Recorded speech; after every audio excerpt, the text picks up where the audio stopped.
Radio, la radio dite de la coopération. Et nous sommes avec deux artistes qui seront en prestation dans quelques instants. Lui, c'est donc Psycho, accompagné de son pote, son frangin de tous les instants, Onef. Bonsoir à vous. Bonsoir.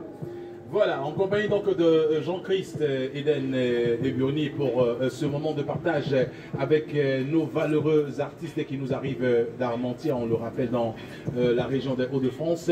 Alors, Onef et Psycho, qu'est-ce que le public lillois, même si le temps est quelque peu pluvieux, nuageux, à quoi devra s'attendre le public donc lillois qui viendra ici donc à la place Ferning pour suivre vos différentes prestations? On va commencer par Psycho.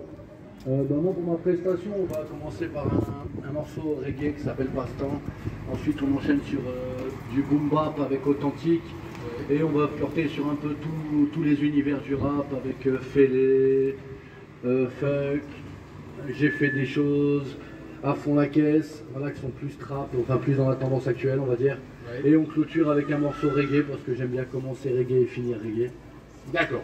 Alors ce sera donc ta participation donc à cet événement organisé par la ville de Lille, Utopia, dans le quartier de Lille-Moulin, je le rappelle. Nous sommes en direct donc depuis la place Ferning et nous recevons deux artistes qui vont participer d'une minute à l'autre à ce moment festif. Il s'agit de Onef et donc bien entendu Psycho. Alors Onef, dis-nous, toi et la musique, ça débute quand et comment?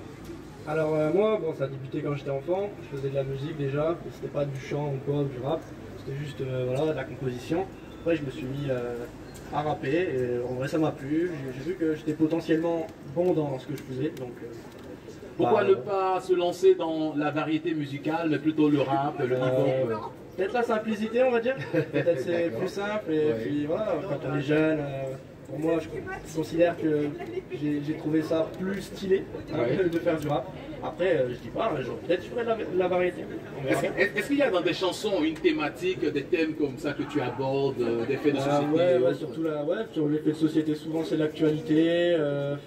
C'est un peu dans le sombre, mais des fois aussi dans le positif, ça dépend. Ça dépend des sons. Je rappelle que nous sommes en direct depuis donc, la place Ferning avec nos deux artistes qui nous arrivent de Armentières. Nous avons Onef et Psycho. Alors toi Psycho, qui est un habitué et donc, des studios d'enregistrement, qui a fait plusieurs scènes et tout ça, la passion de la musique, elle devient à quel moment? Elle a toujours existé, j'ai toujours été passionné par le son. J'étais qu'auditeur pendant très longtemps. Puis un jour je me suis lancé en 2017. J'ai toujours écrit des petits textes comme ça sans jamais faire quelque chose de concret. Et après, bon, je me suis dit, bon, faut concrétiser ça et amener ça là où ça doit aller. Aujourd'hui, ici, à mi-parcours, tu devais faire un bilan de cette carrière commencée, comme tu le disais, depuis 2017. Qu'est-ce que tu pourrais en tirer? Que du positif. J'ai beaucoup évolué autant dans l'écriture que dans la technique, dans les flows, tout ça. Voilà, j'ai commencé par le punk, moi, à l'époque, hein, donc voilà. Après, je suis passé au reggae et au rap, donc voilà. Après, il y a un mélange de genres musical avec toi et tout ça. J'aime beaucoup. Ouais. J'aime beaucoup mélanger. À tes débuts, comment les amis, les parents t'ont perçu? Est-ce que tu as reçu du soutien lorsque tu as décidé de te lancer dans la musique? Est-ce que ça a été facile de le faire accepter par tes proches? Non, ça n'a pas été facile, mais ils ont bien dû accepter quand même. Ouais. C'était comme ça et c'était pas autrement. J'adore la musique, j'adore en faire, donc voilà quoi. Et puis après, à force de voir que c'était sérieux, en fait là ils m'ont soutenu parce que en fait, pour eux de base ils pensaient que c'était juste un amusement comme ça dans ma chambre, enfin voilà. Quand ils m'ont vu sortir le premier CD, là ils ont compris que c'était concret. C'était concret et ils appréciaient à sa juste valeur donc le boulot que tu fais sur le plan musical. Alors je rappelle que nous sommes toujours également en compagnie de Onef. Onef, aujourd'hui, toi qui t'es lancé dans la variété, dans la musique, ça marche aussi fort bien pour toi. Quelles sont les perspectives? Quelle est donc la vision? Quels sont les projets à court, moyen et terme? À venir moi en vrai là je suis sur une mixtape en ce moment qui se forme au fur et à mesure. C'est le hashtag freestyle. En gros, j'ai un son, hashtag freestyle, partie 1, partie 2, partie 3, tout ça avec des thèmes différents. Toujours dans la modernité, toujours un peu trap, un peu old school aussi.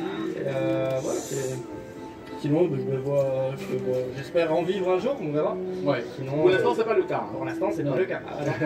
On est obligé de faire un boulot à côté. Ça coûte beaucoup de sous, ouais. Ça coûte beaucoup de C'est sous, une ouais. passion qui compte beaucoup. Qui coûte beaucoup. Est-ce qu'on a le temps véritablement de s'adonner à cette passion en allant peut-être participer à des événements culturels Enfin, on trouve le temps. On trouve toujours essaye le temps. de faire en sorte voilà, de se libérer. Voilà, si Et on comme travaille, je dis on souvent, travaille et tout. Comme je dis souvent, le temps c'est gratuit, il faut le prendre. Quel est ton plus grand rêve aujourd'hui dans le volet musical au Nef? C'est quoi le rêve? Ce serait d'ouvrir un studio. Un studio d'enregistrement. Voilà, Et c'est ça. tu fais quoi? Je ferai le tout, photo, vidéo, je ferai de la musique, si je peux même faire des cinématiques, je le ferai pour des films ou quoi, dans tous les cas. Je sais que j'ai Des sons pour des talent films par exemple. Ouais, voilà, toutes sortes de productions, j'aimerais le faire.